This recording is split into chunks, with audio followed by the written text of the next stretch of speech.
Hey guys, Rockingtheblade here. Once again, what's up everybody? Welcome to my spoiler-free movie review of Matt Reeves' The Batman. So, with a combination of Code C, reports of Robert Pattinson catching the disease apparently, though he may have lied of catching it, to not want to bulk up, to the film when it was first shown to Warner Bros. Was terrible, so I had to do reshoots. That's spending more money. It got delayed twice because of Code C as well.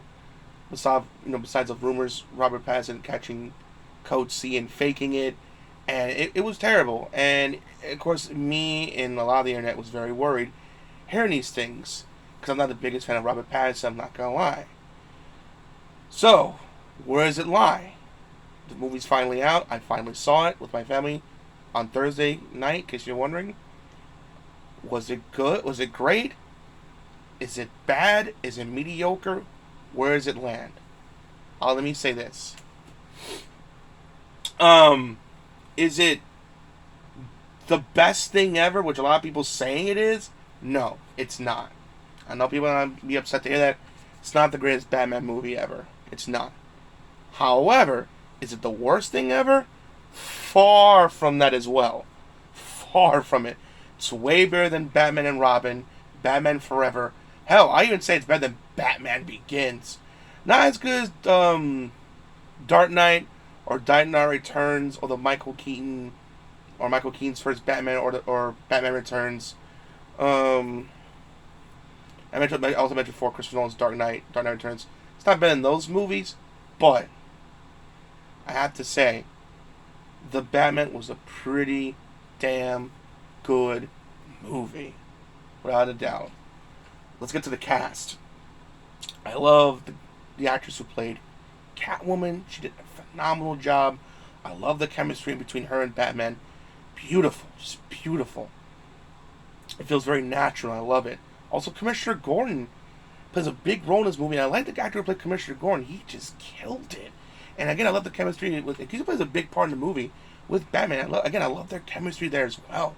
Really well done. Also, the actor who played Penguin was knocking it out of the park. Yes, he's not in the movie a lot. I wish he was in the movie more. He steals the scene every time he's there. I loved it. And I wish he was there more. Also, I like his realistic interpretation of the Riddler. He says this weird, creepy Zodiac killer vibe that I liked. And I really like his character. He's creepy, he's intimidating, and just, he's just spooky, man. He's just a spooky character that I wouldn't want to meet in an alley at all.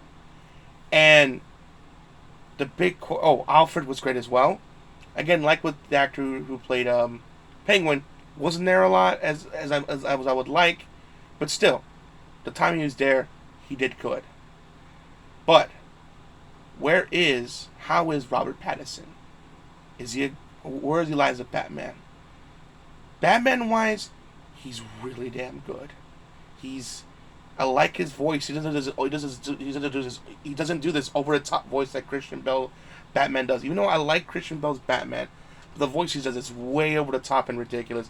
I like that Batman is just a quiet, soft talker, and he lets his actions do the talking. Because yes, the fighting in the movie is downright brutal and tense, and you feel every impact when those fight scenes occur.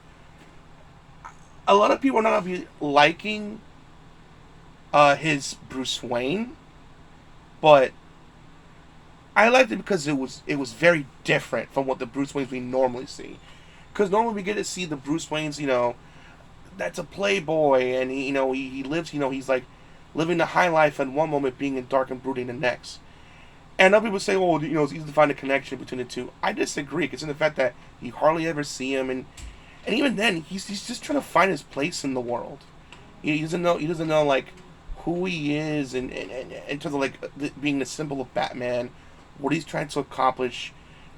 What he's trying to accomplish, what he's trying to do to make an impact. Because at this point in the story, he's about 2 years in being Batman, according to this. So it's not really a spoiler. It's right in the beginning of the movie. And he's not sure if he's making enough of an impact to do something, but he's gonna do something or die trying.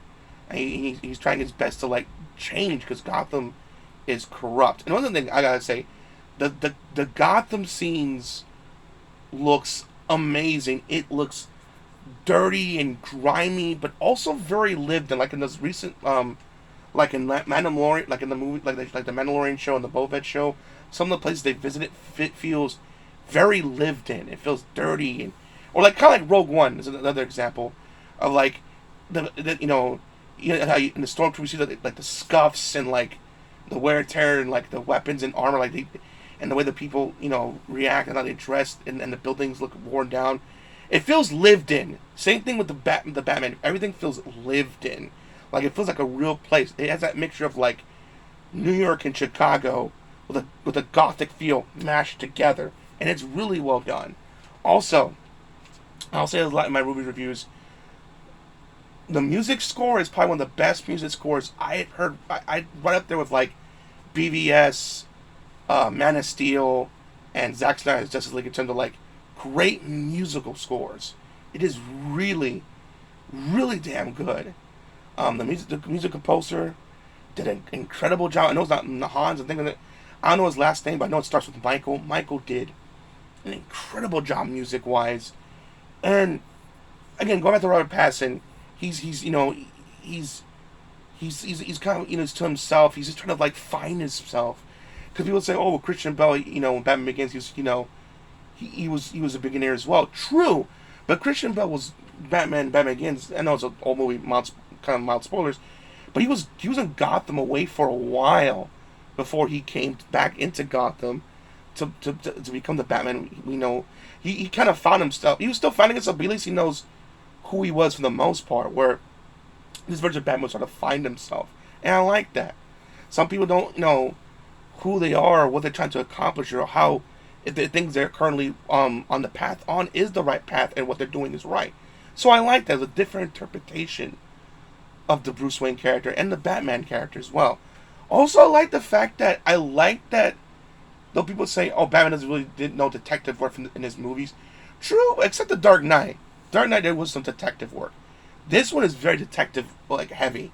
Because remember, Batman is doing all the crazy fighting off against Darkseid, against parademons in recent iterations of comics. But I remember in recent comics as well, the newer comics that are coming out for Batman is focusing on like his detective work. Because remember, Batman's a detective.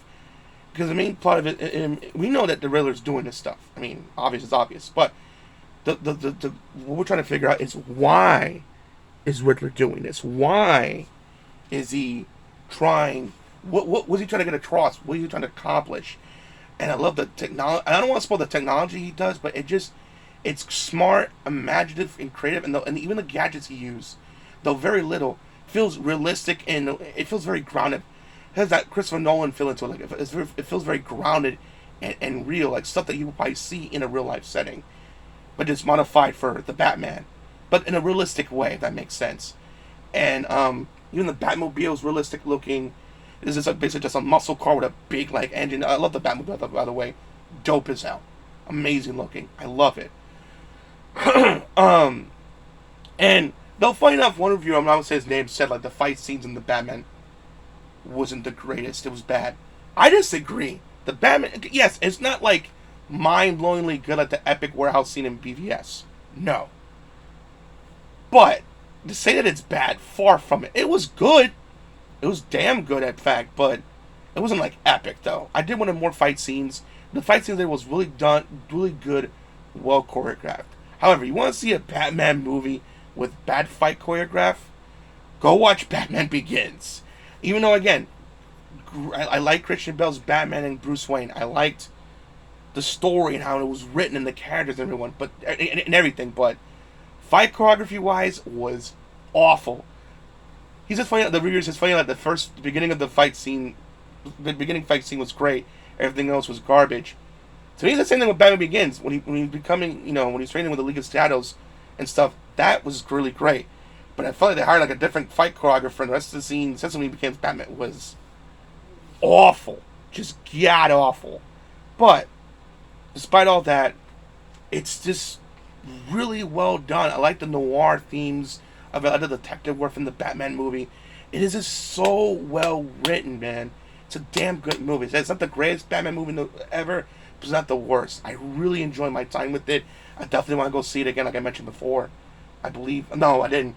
But I definitely want to see it again with my friend Koopa and Robert. And overall, it's a damn good time. I really, really enjoyed the Batman. It really surprised me, and I enjoyed it. And honestly, if they do a sequel in this universe, I want to see a sequel. I would love to see where Matt Reeves takes the Batman lore next. So overall, if you're wondering, is the Batman worth it? Yes. See Matt Reeves, the Batman, is definitely worth your time and money.